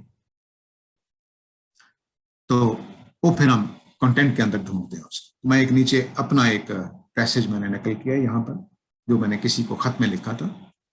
تم مانو یا نہ مانو لیکن کیا یہ کائنات بتا نہیں رہی ہے کہ یہ خود بخود نہیں بن سکتی، اس لیے کہ ارادہ رکھنے والے وجود اس کائنات کے بعد پیدا ہوئے ہیں. ارادہ رکھنے والے وجود یعنی انسان وغیرہ، لہذا وہ خود اس کا حصہ ہے. یعنی ڈیڈ کائنات پہلے بنی ہے جس کا ارادہ نہیں تھا، اور ارادہ نہ رکھنے والے وجود بعد میں، ارادہ رکھنے والے بعد میں بنے ہیں، تو وہ خود اس کا حصہ ہے. یعنی میں اس کائنات کا حصہ ہوں، کائنات کا خالق نہیں ہوں. تو باقی کائنات ارادہ اور ارادی فعل کے قابل نہیں ہے. جو مجھ سے پہلے کائنات بنی ہوئی ہے وہ کچھ ارادہ کرنے کا، کریشن کا ارادہ کرنے کا کوئی اس کے قابل نہیں ہے. اس لیے نہ وہ خالق ہے نہ وہ ہو سکتی. اور کوئی چیز اپنی خالق کیسے ہو سکتی ہے جبکہ وہ موجود ہی نہ ہو. تو کائنات جب موجود نہیں تھی، اب یہ بات سائنسی طور پر موجود ہے، یہ کائنات بگ بینگ سے بنی ہے، اس کے پہلے نہیں تھی. اور اگر ملٹیپل بھی بنی ہوئی ہیں تو کسی نہ کسی جگہ سے آغاز ہوا ہے. تو جب یہ کائنات نہیں تھی تو اپنی خالق نہیں ہو سکتی، میں جب نہیں تھا تو اپنا خالق نہیں ہو سکتا. تو یہ میرا ایک اقتباس ہے. اب آپ اس کو پڑھنے کے بعد جان سکتے ہیں کہ کن سے بات ہو رہی ہے، آرام سے جان سکتے ہیں. کانٹینٹ بتا رہا ہے کہ میں ان لوگوں سے بات کر رہا ہوں جو اللہ کو نہیں مان رہے، ملحدین ہیں، ان سے بات ہو رہی ہے، یا کم از کم ہونے پر سوال قائم کیا. اب یہاں پر کوئی میں نے بات نہیں لکھی ہوئی کہ او منافق، او ملحدین، او خدا کے انکار کرنے والوں، او ایتھیسٹ ہو، میری بات سنو، ایسا کچھ نہیں لکھا ہوا. تو آپ اس کے کنٹینٹ سے فیصلہ کرتے ہیں کہ ساجد نے یہ خط کسی ایسے آدمی کو لکھا ہے جو خدا کو نہیں مان رہا یا کائنات کو خود بخود پیدا ہونے والا مان رہا ہے. تو میں قرآن سے ایک مثال آپ کو دیتا ہوں. قل یا ایھا الکافرون، ہمیں نہیں پتا کہ یہ کافرون کون ہے، نہیں پتا کون مخاطب ہو رہے ہیں. یہود بھی ہو سکتے ہیں، نصارہ بھی ہو سکتے ہیں، قریش مکہ بھی ہو سکتے ہیں، مشرکین مدینہ بھی ہو سکتے ہیں، یہود بھی ہو سکتے ہیں جنہوں نے نبی صلی اللہ علیہ وسلم کا انکار کر دیا. تو کون سے کافر ہیں؟ اب دیکھیے، تو میں نے بتایا کہ انڈیکیشنز کیا ہیں. انڈیکیشنز یہ ہیں کہ تم ان کی عبادت کرنے والے نہیں ہو جن کی میں عبادت کرتا ہوں. اور نہ میں ان کی عبادت کرنے والا ہوں جس کی تم عبادت کرتے ہیں. یہ بات اہل کتاب کے دونوں گروہوں کو نہیں کہی جا سکتی، صرف مشرکین عرب کو کہی جا سکتی. اس سے یہ واضح ہو گیا الکافرون سے مراد کون ہے؟ یہود نہیں ہے، بلکہ مشرکین مکہ ہیں جو شرک کرتے ہیں، جو اللہ کے علاوہ کسی کو پوجتے ہیں، کیونکہ یہود اور نصارہ دونوں اللہ ہی کی عبادت کرتے تھے. تو معبود کا فرق یہود و نصارہ کے ساتھ نہیں تھا، صرف قریش اور مشرکین عرب کے ساتھ تھا. لہذا واضح ہوا کہ یہاں قریش مخاطب ہے. تو اس طرح سے ہم کانٹینٹ کے اندر اترتے ہیں اور دیکھتے ہیں کہ کن کے بارے میں بات ہو رہی. تو اس طرح سے ہم متعین کرتے ہیں کہ ایڈریس ہی کون سا ہے، لیکن جہاں لفظوں میں آ جائے تو وہاں ہمیں خود واضح ہو جاتا ہے کہ یہ کیا معاملہ چل رہا ہے. اب یہ بتانا ہے مجھے کہ جو قوانین ہم نے بنا رکھے ہیں، نظم وغیرہ اور اس طرح کی چیزیں، وہ کس طرح سے مینیفیسٹ ہوں گے ہمارے کسی مثال سے. یہ وہ آیتیں ہیں جو میں نے کہا تھا کہ اس پر ہم تفصیل سے بات کریں گے. یہ پردے کا قانون ہے جس کو مولانا اصلاحی باہر کا پردہ کہتے ہیں، گھر کا پردہ کہتے ہیں، اور باقی امت بھی اس کو، اس وقت کی امت، پرانی امت نہیں، اس وقت بھی امت اس کو پردے کا قانون مانتی ہے. سورہ احزاب کے اندر میں اس کو صرف ایک پیراگراف کے اندر جو کچھ ہے اس کی بنیاد پر بتانا چاہوں گا کہ کس طرح سے الفاظ ہمیں رہنمائی کرتے ہیں کہ یہ قانون جنرل قانون نہیں ہے. ان الذین یؤذون اللہ ورسولہ، وہ لوگ جو اللہ کو اذیت دینا چاہ رہے ہیں اور اس کے رسول کو، ان پر دنیا میں بھی لعنت ہے اور آخرت میں بھی، اور ان کے لیے میں نے عذاب مہین تیار کر رکھا یعنی اہانت والا عذاب. وہ لوگ جو مومنین کو اذیت دے رہے ہیں اور مومنات کو اس کے بغیر کہ انہوں نے کوئی جرم کیا ہے، انہوں نے بہت بڑا بہتان اور اسم مبین گھڑ لیا، اپنے قسمت میں لکھ لیا ہے. تو اے نبی اپنی بیویوں سے کہہ دیجئے اور اپنی بیٹیوں سے بھی کہہ دیجئے اور مومن عورتوں سے بھی کہہ دیجئے، مومنوں کی بیویوں سے بھی کہہ دیجئے کہ وہ اپنے گھونگھٹ لٹکا لیا کریں، اپنی چادریں گھونگھٹ کی طرح لٹکا لیا کریں. یہی ان کے لیے زیادہ قریب ہے کہ وہ پہچان لی جائیں اور ان کو اذیت نہ دی جائے. ٹھیک ہے، اور اللہ تعالیٰ مغفرت فرمانے والا ہے. اب یہ حکم دینے کے بعد فرمایا لئن لم ينتهِ المنافقون، اگر منافقین باز نہ آئے، اور وہ لوگ جن کے دلوں میں کوئی مرض ہے وہ باز نہ آئے، اور وہ لوگ جو مدینہ میں سنسنی پھیلا رہے ہیں وہ باز نہ آئے، تو اے نبی ہم آپ کو ان کے خلاف ابھار دیں گے، پھر یہ آپ کے ہمسائے میں نہیں رہ سکیں گے. ہاں اگر ہوا تو تھوڑا سا ہی. یہ جہاں بھی پائے جائیں گے ان پر اللہ کی پھٹکار ہوگی اور پکڑے جائیں گے اور بری طرح سے قتل کر دیے جائیں گے. یہی اللہ کی سنت رہی ہے ان لوگوں کے بارے میں جو ان سے پہلے گزرے ہیں، اور ان کے معاملے میں بھی اللہ کی سنت تبدیل ہونے والی نہیں ہے. اب یہ پیراگراف ہے.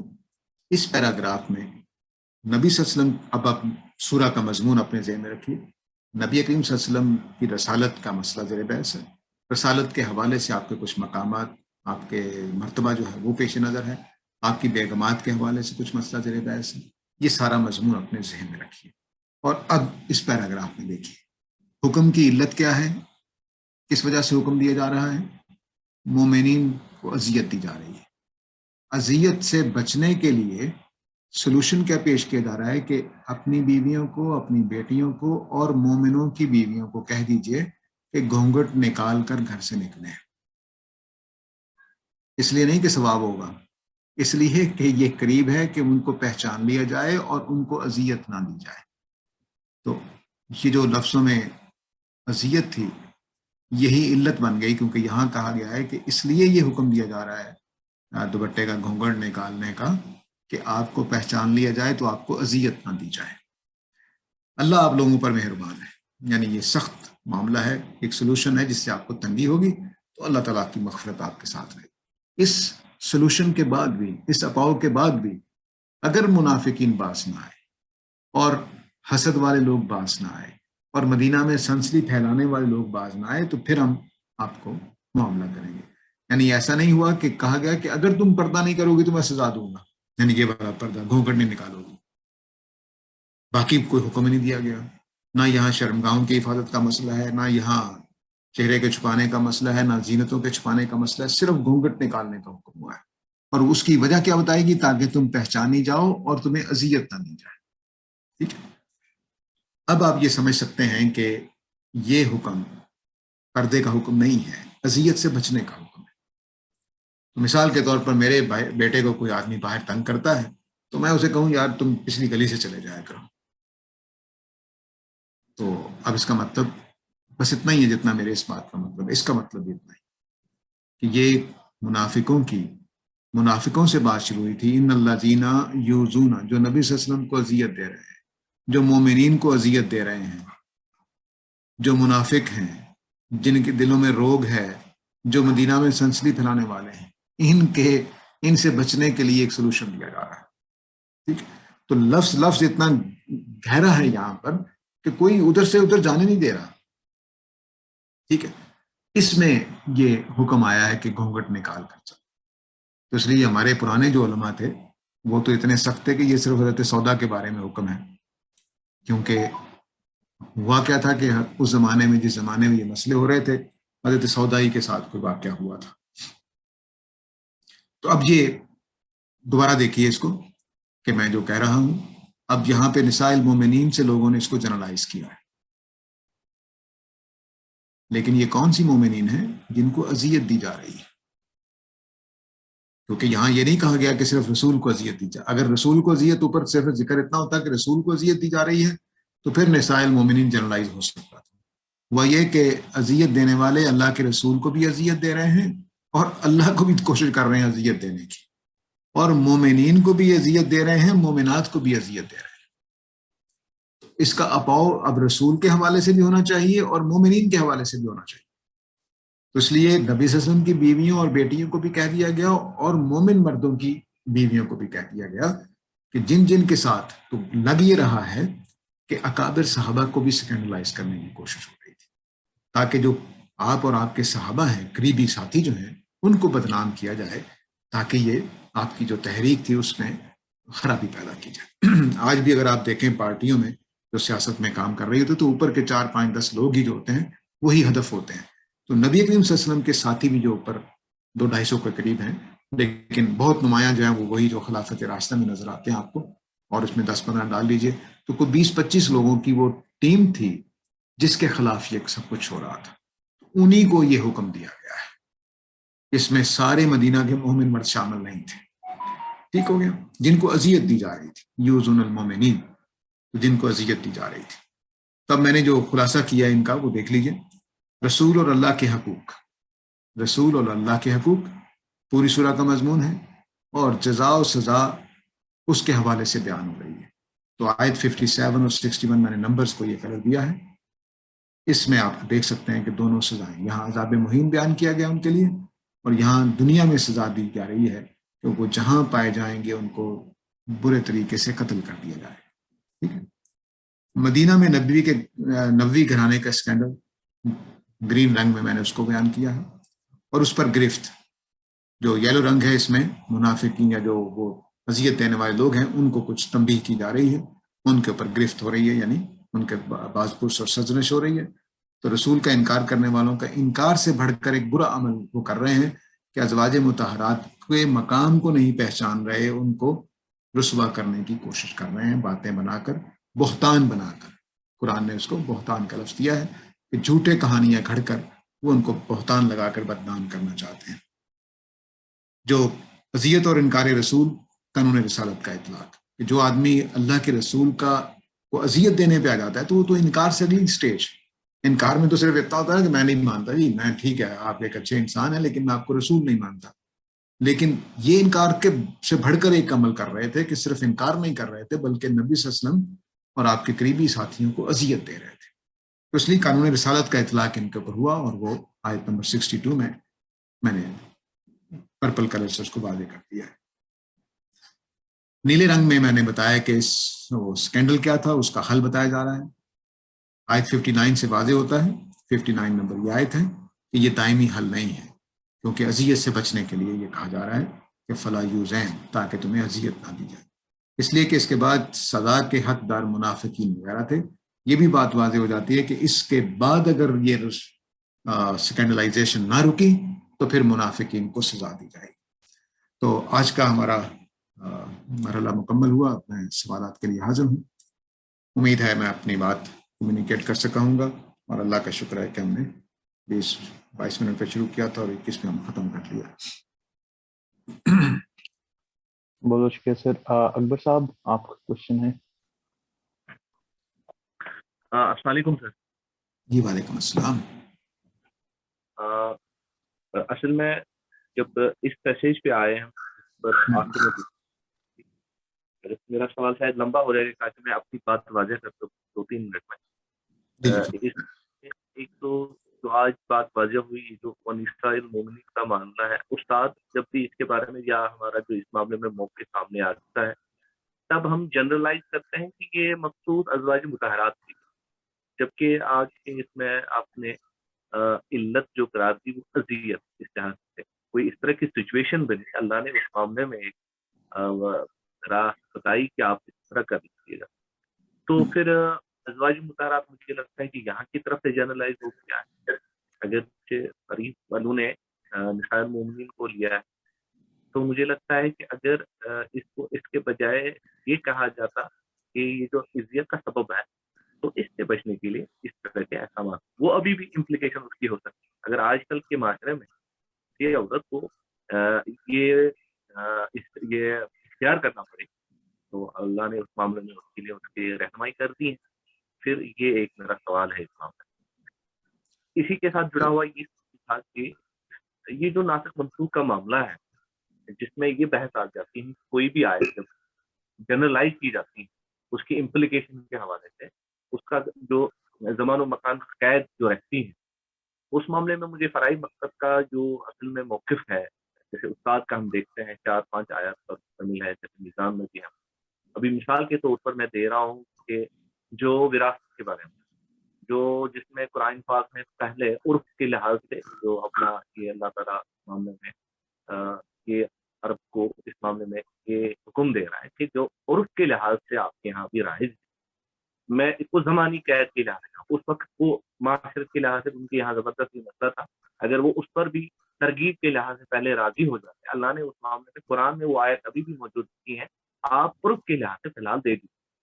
اس لحاظ سے وہ سچویشن اگر آج بھی آ جائے گی کوئی کسی جگہ پہ ایمان میں کوئی ایک گروہ داخل ہو جائے ان کے یہاں اگر اس طرح کی روایت جو بھی ان کے یہاں ہوگا وراثت کا, اگر اس پہلو سے جو ترغیب کے پہلو سے اور مؤلفۃ القلوب کے پہلو سے ان کو اس چیز پر راضی کیا جائے کہ جو آپ کے یہاں پہلے عرف ہے وراثت کے لحاظ سے تو آپ کو دے دی اس لحاظ سے جو قرآن کی جتنی بھی آیتیں ہیں منسوخ کا جو اطلاق ہے وہ تو اس پر نہیں آئے گا. پھر جب جس زمانے میں جس چیز کی ضرورت پڑے گی وہ اس کو اس پر اس لحاظ سے امپلیکیشن اس کی ہو جائے گی. جیسے اس کی یہاں پر علت یہ آ گئی کہ اذیت, اگر آج کل کے دور میں بھی کہیں عزت آئی تو اس کو علماء اس طرح سمجھائیں گے یہ لحاظ سے اس 55 میں آئی بات. تو میں سمجھتا ہوں کہ میں اگر اپنی بات واضح کرنے میں کامیاب ہوتا ہوں تو ممکن ہے کہ اگر آپ کو میری بات سمجھ آئی تو میں امید کرتا ہوں کہ میرا یہ سوال آپ تک صحیح پہنچا ہوا. شکریہ. جی وہ میرے جواب سے فیصلہ ہو جائے گا کہ صحیح پہنچا کہ نہیں. تو آپ کوئی پہلو رہ جائے تو مزید پوچھ لیجئے. دیکھیے یہ جو علت یہاں بیان کی گئی ہے وہ بالکل آپ نے ٹھیک بیان کر دی ہے کہ ان کو اذیت سے بچانے کے لیے, کیونکہ الفاظ یہی ہیں کہ تاکہ تم پہچانی جاؤ اور تمہیں اذیت نہ دی جائے, تو حکم اسی کے لیے تھا, اسی مسئلے کے لیے تھا. اب یہ کہ یہ جو حکم ہے اس کو ہم زمان و مکان سے اٹھا سکتے ہیں. تو جو آپ نے بات بیان کی کہ کسی زمانے میں کسی علاقے میں اگر اس طرح کی کوئی صورت پیش آ جائے تو پھر اس پر عمل کیا جا سکتا ہے, کوئی حرج نہیں ہے, بالکل ایسا ہی ہے. لیکن یہ نہیں کہا جائے گا کہ اللہ کا حکم ایسا ہے. مثال کے طور پر ہمارے بعض ملکوں میں جہاں مسلمان عورتیں سکارف پہنتی ہیں ان کو تنگ کیا گیا 9/11 کے بعد. ہندوستان میں پچھلے چند سالوں میں کچھ معاملات ہوئے, اسکولوں میں کالجوں میں غالباً اسکارف پہ پابندی لگی تب. تو مثال کے طور پر اگر کسی علاقے میں مسلمان عورتوں کو اسکارف پہننے سے پہچان کر اذیت دی جا رہی ہے تو کیا وہاں پر اسکارف پہننے کا حکم دیا جائے گا یا اتارنے کا حکم دیا جائے گا سولوشن کے لیے کہ بھئی تم پوری باقی پابندی کر لو, اچھی طرح چادر اوڑھ لو, لیکن تم یہ اسکارف نہیں پہننا جو مسلمانوں کی نشانی بنی ہوئی ہے, کیونکہ باہر کے لڑکے ورکے تمہیں تنگ کریں گے, تو تمہیں وہ اگر نہیں اسکارف پہنا ہوگا تو ہندو لڑکی سمجھ کے تمہیں کچھ نہیں کہیں گے. تو یہ حل کرنے میں کیا مشکل ہوگی؟ کوئی مشکل نہیں ہے. ہاں, دین کے جو باقی چیزیں ہیں, آپ کا جو پردے کے جو باہر نکلنے کے احکام ہیں وہ آپ نے پورے کر رکھے ہیں. آپ نے بڑا سا مثلا گاؤن پہن لیا ہے, وہ برقعے کی جگہ پر کوٹ پہن لیا ہے بڑا سا, اور بس آپ چلے گی. اسکارف نہیں پہنا آپ نے, کوئی ہندوستانی عورتوں کی طرح کوئی چادر لے لیا, اوپر ساڑی کا پلو لے لیا, بس. اب جلابیب کا گھونگٹ نکالنا ہی ہر جگہ سولوشن ہوگا. یہ جنرلائز کیسے ہوگا کہ ایک جگہ مثلا میں نے خود میرا بھائی ہوتا ہے امریکہ میں, اس کا ایک دوست ہے تو وہ پگڑی باندھتا تھا, تو پگڑی باندھتا تھا تو اس کو مسلمان سمجھ کے مارا گیا. ایک سکھ کو مارا گیا 9/11 کے بعد. تو میں نے اس کو کہا کہ تم پگڑی کیوں باندھتے ہو؟ اس نے کہا جی میں مدرسے سے پڑھا ہوں اور ہمارے تو یہی بتایا جاتا ہے. تو میں نے کہا تم پگڑی اتار کے چلے جاؤ, کوئی دین کا حکم نہیں ہے پگڑی پہننا. تو انہوں نے پہن لیا. ہمارے ایک دوست تبلیغی جماعت کے تھے, مصر گئے تو وہاں وہ فٹ پاتھ پہ کوئی کتابیں خرید رہے تھے, بیٹھے ہوئے فٹ پاتھ پہ اسٹال لگا ہوا تھا, وہ زمین پر بیٹھے ہوئے تھے. تو ایک عالم دین گزرے, انہوں نے ان کے ادھر بیٹھے ہوئے نا پاؤں کے بل, تو ادھر پہلو میں ان کے گھٹنے سے دباؤ ڈالا اور کہا اٹھو, مصر کے عالم دین ہے. انہوں نے کہا تم مسلمانوں کتابیں مسلمانوں کی خرید رہے ہو. انہوں نے جو بھی ٹوٹی پھوٹی کمیونیکیشن ہوئی, تو انہوں نے کہا کہ داڑھی اپنے ٹھیک کرو, تم یہودی لگتے ہو, مسلمان نہیں لگتے ہو. اب ہمارے ہندوستان پاکستان میں بڑی داڑھی مسلمان ہونے کی نشانی ہے, وہاں اس طرح کی داڑھی یہودی ہونے کی نشانی ہے. تو اب یہ جو چیزیں ہوتی ہیں یہ کلچرل ہوتی ہیں, علاقائی ہوتی ہیں, ان کو جنرلائز کیسے کیا جا سکتا ہے؟ ہاں, یہ بات اتنی نکال سکتے ہیں اس سے کہ اگر کسی علاقے میں جلابیب کو گھونگھٹ نکالنے میں نجات ہے تو ضرور اختیار کریں. اصل چیز اذیت سے بچنے کے لیے اسوہ یہ معلوم ہو رہا ہے اللہ تعالیٰ کا کہ ہم اپنا بچاؤ کر لیں, منافقین کے ساتھ معاملہ اللہ تعالیٰ کرتے رہیں گے. میں نے کیا کرنا ہے, یعنی میں اگر یہ سوچوں کہ نہیں میں نے تو اسکارف پہن کے جانا ہے ہندوؤں کی ایسی کی تیسی, اللہ تعالیٰ کہہ رہے ہیں کہ نہیں, یہ رویہ غلط ہے. جب کوئی قوم شر پسندی پہ آ جاتی ہے تو اللہ ان کو سنبھال لے گا, لیکن تمہیں بھی کچھ اپاؤ کرنے ہیں. تو یہ جو اپاؤ ہیں یہ ہم جنرلائز نہیں کر سکتے. میں اگر کہہ دوں کہ جب بھی کسی بھی علاقے میں مسلمان عورتوں کو اذیت دی جا رہی ہو تو وہ گھونگھٹ نکال لیں, تو یہ قرآن کے اس قانون کو نئی شریعت بنانے کا مطلب ہوگا. اللہ تعالیٰ نے اسے یہاں شریعت کے طور پر نہیں دیا, تو اس لیے یہ اس معنی میں جنرلائز نہیں ہو سکتا جس معنی میں ہمارے ہاں کیا جاتا ہے. بلکہ میں نے جب ایک عالم دین سے بات کی تو انہوں نے کہا کہ ازواج مطہر, میں نے کہا ازواج مطہرات کے لیے یہ خاص ہے. انہوں نے کہا ازواج مطہرات تو ہر مومن عورت کے لیے نمونہ ہے. میں نے کہا کہ پچھلی آیتیں جس میں نکاح کا حکم ہے, ہر آدمی کی بیوی دوسرے کے لیے ماں بن جاتی ہے, ساری چیزوں میں پھر اسوہ مانے, صرف اس میں کیوں مانتے ہیں؟ سورہ احزاب میں جتنے احکام ازواج مطہرات کے لیے سارے نمونہ بنائے تھے, آپ ایک کو لے لیں, باقی سارے حکم چھوڑ رہے ہیں. تو پھر وہ جا کر خاموش ہوئے. تو یہ اصل میں پوری سورہ کا جس طرح جو مضمون چلا رہا ہے اس کو جنرلائز کیا ہی نہیں جا سکتا. وہ ازواج مطہرات کا مقام ہے, اور ازواج مطہرات اور نبی صلی اللہ علیہ وسلم کے وہ ساتھی جو آپ کی وجہ سے اس وقت نشانہ ستم بنے ہوئے تھے, وہی پیش نظر ہے. یہ عام مسلمان عورتوں کے لیے حکم ہی نہیں ہے. اور مجھے یہ بتائیے کہ میری بیوی کو کوئی تنگ کرے, اس کے لیے ان کو جہاں پاؤ پکڑو مار ڈالو, یہ حکم ہوگا؟ آپ ایک آیت کو کیسے اس سلسلے میں سے نکال کر جنرلائز کر سکتے ہیں؟ اس کا مطلب پتا کیا ہے کہ کسی بھی مسلمان بیوی کو ستایا جائے, بیٹی کو ستایا جائے تو اس کو پکڑ کر یہ قتل تقتیلا رجم کر دیا جائے. یہ ہے آیتوں کا مطلب. اس کو جنرلائز کیسے کریں گے؟ اس طرح سے جنرلائز نہیں ہوتی. آیت میں ہم یہ فکر افراحی والے یہ کہتے ہیں کہ قرآن لفظ میں بتا دیتا ہے کہ جنرلائز ہونے والا ہے کہ نہیں ہونے والا, اور یہ اس کی سب سے آسان مثال ہے جو میں عام آدمی کو بھی سمجھا لیتا ہوں. باقی جگہوں پہ ذرا نزاکتیں ہوتی ہیں کلام کے اندر, لیکن یہاں تو لفظوں میں لکھا ہوا ہے کہ جو تنگ کرنے والے ہیں ان کو تقتیل کرو, کیونکہ یہ سنت اللہ الذی خلو من قبل, یہ اللہ تعالیٰ کی سنت کے مطابق ہے. اور پردہ اس لیے حکم دیا کہ پہچانی جائیں, کون سا پردہ ہے جو پہچاننے کے لیے ہوتا ہے؟ قرآن کہتا ہے یورفنا، پردہ پہچاننے کے لیے ہوتا ہے. یہ ساجد کی بیوی جا رہی ہے، ساجد کی بیٹی جا رہی ہے، ساجد کی بہن جا رہی ہے، پہچاننے کے لیے ہوتا ہے پردہ.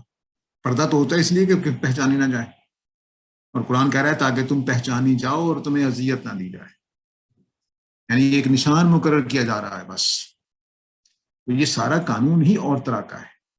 اب سورہ نور میں چلے جائیے، وہاں پردے کا حکم ہے، تو فرمایا ذالک ازکا لکم. یہاں کیا ہے؟ ذالک ادنا یعرفنا. وہاں کیا ہے؟ ذالک ازکا لکم. یہ تمہارے لیے زیادہ پاکیزہ ہے، تزکیے والا عمل ہے. اور یہاں ہے کہ یہ قریب ہے تمہارے کہ تم پہچانی جاؤ اور تمہیں اذیت نہ دی جائے. یہ وہ قانون ہے جو اپنے لفظوں میں بتا رہا ہے کہ دائمی قانون نہیں ہے، اپنے پورے ماحول میں بتا رہا ہے. اس کو جنرلائز نہیں کیا جا سکتا. یعنی میں اپنی بیوی کو کسی ایسے معاشرے میں جہاں مسلمانوں کو تنگ کیا جاتا ہے جلابیب پہنا کر مزید مصیبت میں ڈال دوں گا. وہاں تو ایسے ان کو ایسے جانا چاہیے باہر کہ بس لوگ عام جس طرح خواتین جا رہی ہیں اس طرح جائیں. ہاں، اپنی چیسٹٹی کی حفاظت کریں، اپنے تحفظ کرتے ہوئے جدید زمانے کے طریقے، برقعے کی بجائے کوٹ پہن لیں، گاؤن پہن لیں، جیسے ایک ڈاکٹر نے پہنا ہوتا ہے. ٹھیک ہے، برقعے سے زیادہ بہتر ہے. تو جدید طریقے اختیار کرنے میں کیا مسئلہ ہے، بجائے اس کے کہ ہم یہ رستہ اختیار کریں جو وہاں بھی وقتی تھا اور یہاں بھی وقتی. خود حضرت عائشہ نے نبی صلی اللہ علیہ وسلم جب منافقین کا معاملہ ختم ہو گیا، سب کچھ ختم ہو گیا، تو آپ ایسے آتی تھی باہر جیسے پہلے آتی تھی. کسی نے کہا ہے کہ جنگ جمل میں اور صفین میں آپ نے گھونگھٹ نکال کے آتی تھی؟ نہیں. وہ اسی زمانے میں ختم ہو گیا جب یہ منافقین کا سلسلہ ختم ہو گیا. ان کو 6 لوگوں کو مار دیا گیا تو بس ختم ہو گیا معاملہ. اصل مرجفون فی المدینہ، مدینہ ہی کی بات ہو رہی ہے، مکہ کی بھی نہیں ہو رہی. یہاں تو ایک ایک لفظ ایسا ہے کہ اللہ تعالیٰ نے کوئی کسر نہیں چھوڑی اس کو بتانے کے لیے یہ قانون کس طرح، کس حالات کے لیے ہے، کن لوگوں کے لیے ہے، کس طرح سے اس کو. تو ہمیں اذیت سے بچانے کے لیے تو راستے کئی نکالے جائیں. اس زمانے میں علامت، کیونکہ وہ کہتے ہیں جی میں سمجھا کہ غلام عورت چلی آ رہی ہے. اب غلام عورت سے نمایاں کرنے کے لیے ایک قانون دے دیا گیا. یہ پردے کا قانون ہی نہیں ہے. مثلا فرض کر لیجئے کہ کہہ دیا جاتا کہ سرخ رنگ کا پرنا اپنے کندھے پہ رکھ لیں، تو یہ ایک نشانی ہو جاتی بس. اب وہ سرخ رنگ کے پرنا اگر کندھے، پرنا پتہ نہیں آپ سمجھتے ہیں کہ نہیں سمجھتے، جو کندھے پہ کپڑا رکھا جاتا ہے اس کو پنجاب میں ہم پرنا کہتے ہیں، رومال کہہ لیجئے، کوئی اس طرح کی چیز، تو وہ کندھے پہ لٹکا ہوتا ہے ایسے کر کے. اس کو وہ اگر رکھتے تو وہی ہو جانا تھا. اب وہ چونکہ چادر لی ہوتی ہے تو بس وہ گھونگھٹ نکالنا ہے، آسان ہے، کوئی اضافی چیز نہیں بتائی گئی، آسان جو چیز تھی وہ بتا دی گئی، تو بس نہ ایسے گھونگھٹ سے نکال لیں. تو یہ ہے. اور پھر جو دنینا علیہ نہ ہے، نہ کہ چہرہ چھپانے کا ہوگا. وہ چہرہ تھوڑا نظر ہی آ رہا ہوتا ہے لیکن گھونگھٹ تھوڑا سا ہوگا تو دور سے پتہ چل جائے گا کہ یہ وہ خواتین ہیں جن کے لیے سورہ احزاب میں نشانی نازل ہوئی ہے. یہ ہے سارا معاملہ. تو سورہ احزاب والی نشانی والی خواتین ہیں، ان کو تنگ نہیں کیا جائے. جی بہت شکریہ سر. ایک کوشچن بس ہمارے پاس میرا اپنا ہے کہ کیونکہ ٹائم کم ہے اس لیے میں کہ اس پورے سورہ میں جو میں نے خود پڑھے تھا کہ کئی سارے احکام ہیں، کئی ساری باتیں ایک ساتھ جمع کر دی گئی ہیں. تو بظاہر معلوم ہوتا ہے کہ بات بس ایک جگہ سے اٹھی، پھر اگلے مخاطب پہ گئی، پھر اگلے مخاطب پہ گئی، پھر بس بات اس طرح چلتی چلی جا رہی ہے. جب میں نے پڑھا تو اس میں ایک جو پہلی آیت ہے وہاں سے ٹون مجھے جو سیٹ لگا کہ یا نبی اتق اللہ، کہ رسول اللہ سے کہہ رہا کہ بھائی تقوی اختیار کرو. تو یہاں پر مخاطب رسول اللہ نہیں ہے بلکہ وہ سارے وہ کمپلیٹ معاشرہ ہے وہاں پر، مسلمانوں کا اور منافقین کا.